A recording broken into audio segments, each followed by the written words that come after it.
Hi there, Colleen Adrian. Today I want to talk to you a little bit about boundaries, setting boundaries with your kids and maybe some other loved ones as well. I see lots online about boundaries these days, and that's one of the things that's prompted me to talk about it today. As I see lots of information about what you should do or what you shouldn't do, and sometimes the posts or information or articles even include labels like entitlement or narcissism or manipulation, especially when it's talking about a relationship with another adult. So first of all, I totally agree that it's really important to set healthy boundaries. And what I've also found, and this is the reason for my talking about it today, is that I haven't found it very helpful to just get information about it. So for instance, as a recovering people pleaser, and perfectionist, I've had some difficulty setting boundaries in my life. And when I read about how, this is, when somebody does this to you, they're being narcissistic or entitled, and those kinds of things, I find myself getting a little bit angry when I see that I've allowed somebody to cross a boundary. And so it helps me to have a better intellectual understanding, but it doesn't actually help me very much with changing things, because I find that when I speak about my needs differently, whether it's with my child or whether it's with my partner or someone else, often it'll either just maybe start an argument, or maybe it falls on deaf ears and they don't even, they look like they're listening and they don't maybe say anything in reply, but then nothing really changes. So I haven't found the information alone about setting healthy boundaries to be very helpful in making real life changes in my life.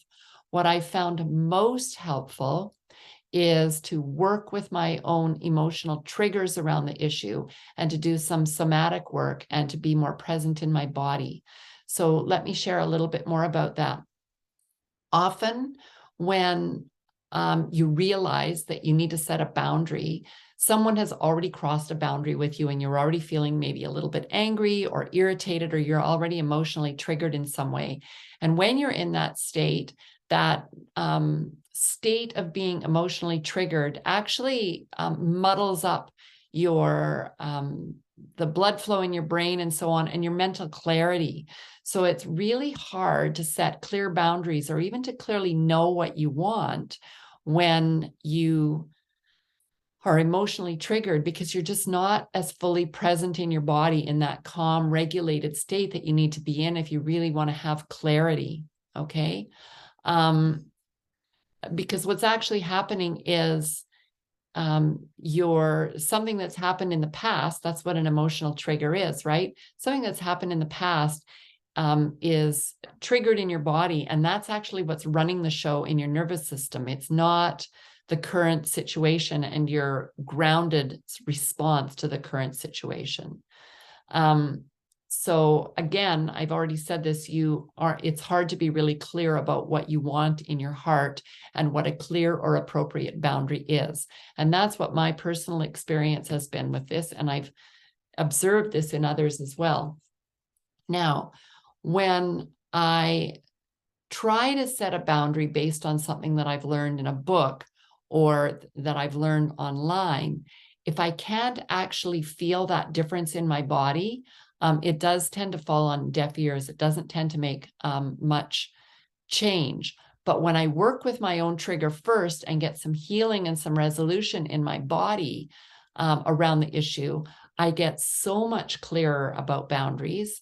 And I'm also a lot more likely to recognize the need for a boundary instantly. So instead of maybe realizing after the fact and feeling resentful, as soon as something starts to feel not okay for me, I feel it in my body and I recognize it, right? I'm clearer about what I want. I'm clearer about what I need to ask for. And another very remarkable thing in my mind, it's remarkable, tends to happen. And that is, I'm actually heard by the other person in a way that I wasn't heard before. So there tends to be actually a shift, not only in myself, but in the relationship. And so for all of those reasons, I really find it helpful. And I recommend working with your triggers, before trying to set a boundary with your child or anyone, especially if it's been a boundary that's, something that's been repeatedly coming up as a pattern in your family, that isn't sitting well with you, or that you really feel like you need to change for the betterment of your relationship. So ways to do that: you can practice staying present with the trigger or the emotion or the sensation on your own. And again, when I'm working with my triggers, sometimes I do that on my own. Sometimes if the trigger is really big, and what I mean by that is that the emotion is really intense and I have a hard time staying present with it in my body, I keep kind of flipping back to the story in my head about how mad I am, or how somebody shouldn't have done something, or if that kind of thing is going on, it really helps to either get some help from a trusted friend who's able to help you co-regulate. So that needs to be somebody who's capable of staying present with you without getting triggered themselves, or getting help from a practitioner who can help with that. And as I said before, it's quite remarkable what happens as my energy shifts around something like that. So does my clarity, and so does the responses around me. So I really encourage you, when you get triggered and it's around a boundary issue, if you have some intense emotions, if you're able to slow it down a little bit, go into your body, pay attention to the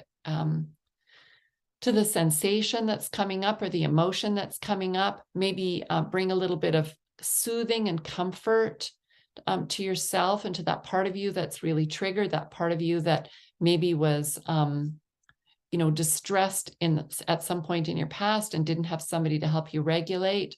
See if you can bring some comfort and some warmth and soothing to that distress that you're having, and do a little bit of work to calm that trigger before you try to set a boundary with someone. I'd love to know what your experience is with this. If you have some comments or some questions, please just pop them in below. Again, I'm Colleen Adrian. I'm a parent educator and coach and speaker. Check out the rest of my YouTube channel for more parenting tips and helpful hints on emotional well-being. Thanks for listening.